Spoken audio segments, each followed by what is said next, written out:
Deputy Labour leader Tom Watson has said EU immigration rules may have to be revisited, saying woe betide the party if it ignores public concerns.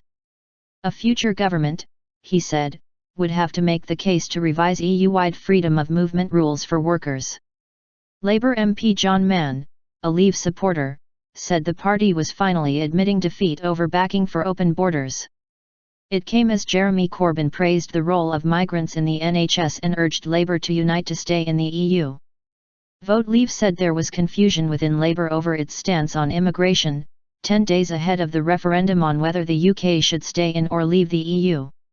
In a speech at the TUC's headquarters in London, Mr Corbyn publicly thanked the fantastic service provided by foreign-born doctors, nurses and other professionals in the NHS. "We welcome them, we work with them and we're proud of what they do," he said. He challenged leading Conservative Leave supporters who have said leaving the EU would free up £100 million a week extra to spend on the NHS, to acknowledge the impact that it would have on the public services.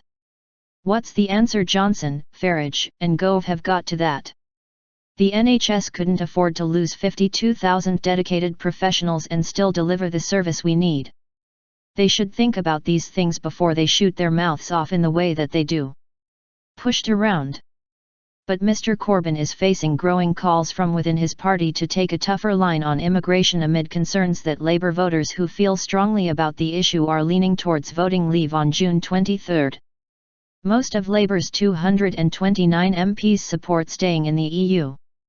Former Minister Frank Field, one of about 10 who back leaving, said Labour voters felt left behind by globalisation and alarmed by levels of immigration and would no longer be pushed around by an out-of-touch elite at the top of the party. He warned that if Brexit-supporting Labour voters were made to feel unclean about their choice, there would be mass defections to UKIP and Labour's chances of winning the next election would be doomed. The idea that Labour voters are owned by the party, and the troops will do as they are told.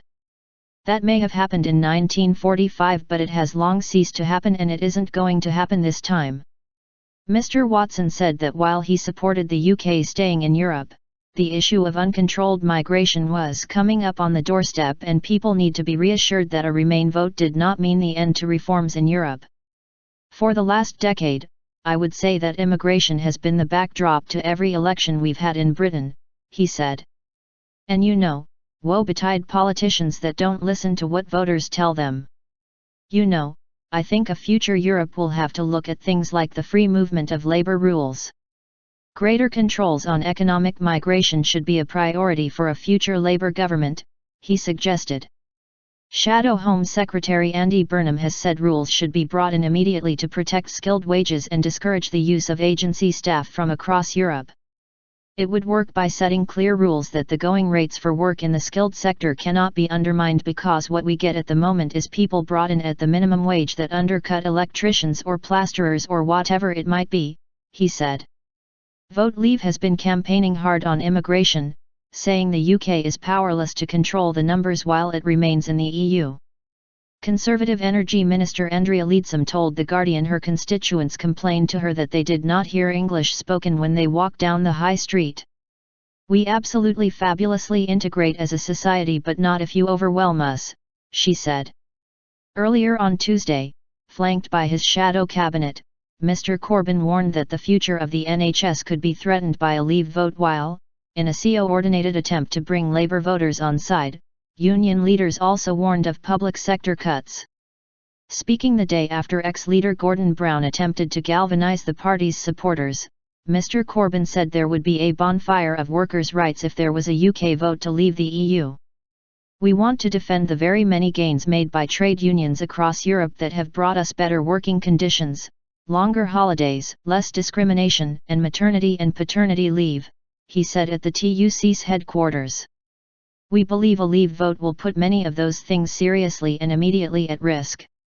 We also want to extend those rights, and we best extend those rights by working with trade unions, labour parties, and socialist parties all across Europe in the interest of the working people all across the continent." Meanwhile, leaders of some of the country's biggest trade unions, including the TUC's Francis O'Grady and Len McCluskey of Unite, have signed a letter saying they are worried leaving the EU will be a disaster for working people. The Remain campaign also received a boost when the chairman of retailer John Lewis said leaving the EU would have an adverse impact on consumer confidence. Sir Charlie Mayfield told BBC Radio 4's The World at 1 the impact could be felt for as much as 5 years, and he said it would probably lead to higher prices in the shops and could have an impact on jobs. As a businessman and looking at the economic issues, I do think that the economy will remain stronger if we remain in the European Union, and that does matter, he said.